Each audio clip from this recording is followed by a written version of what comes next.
crackers, breads, ready-to-eat meals, cheese, yogurt, deli meats, sauces, soups, everything. Ask yourself a question.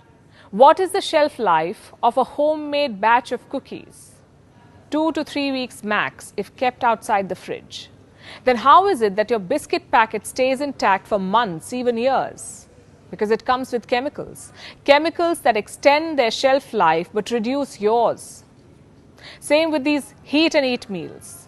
A lot of us resort to them these days, and understandably so. Our lives are busy. There isn't enough time to cook 3 fresh meals a day, so microwave meals have become common. They've replaced traditional meals, for some people at least. In India, the frozen food market is worth $1.2 billion. You know what's amusing?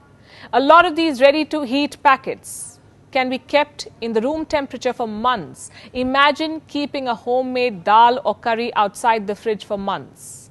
What do you think would happen? Now imagine the amount of preservatives that go into making these packaged meals. Same with packaged bread, packaged cakes, and everything else that is industrially packed. Salt too is a preservative. Most of the packed items, including chips, noodles and fries, are loaded with salt. It extends their shelf life, it enhances their taste, but at what cost? Salt has sodium, and consuming too much sodium increases your blood pressure, the risk of stomach cancer, heart diseases and premature death. I'm guessing for a lot of you, deli meats, cheese and bread have replaced your traditional breakfast. But is the habit sustainable?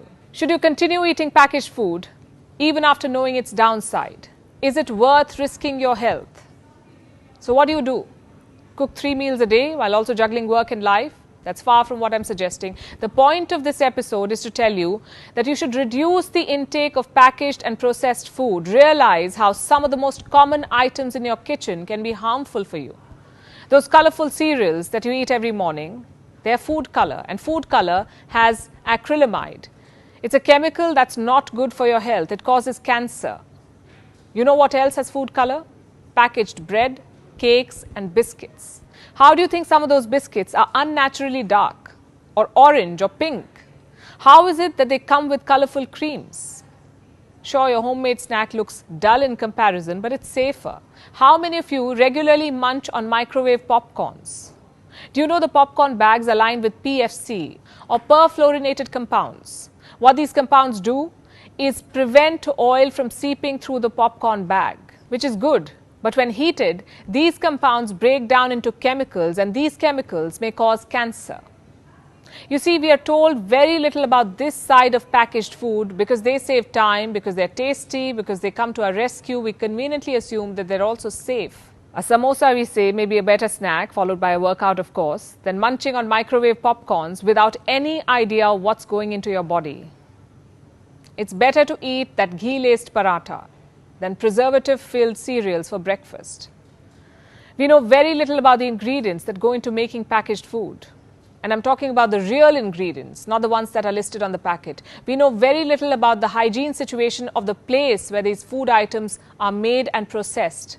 Earlier this month, salmonella was found in the world's biggest chocolate factory. The factory was producing Swiss chocolates, some of the finest Swiss chocolates.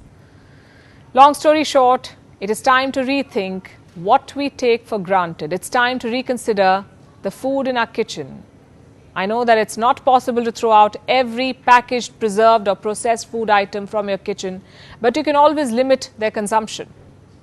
So if you're looking to stay healthy, if you're looking to stay fit, if your goal is to take care of your body, then do what people in blue zones do. Maximize the intake of homemade food.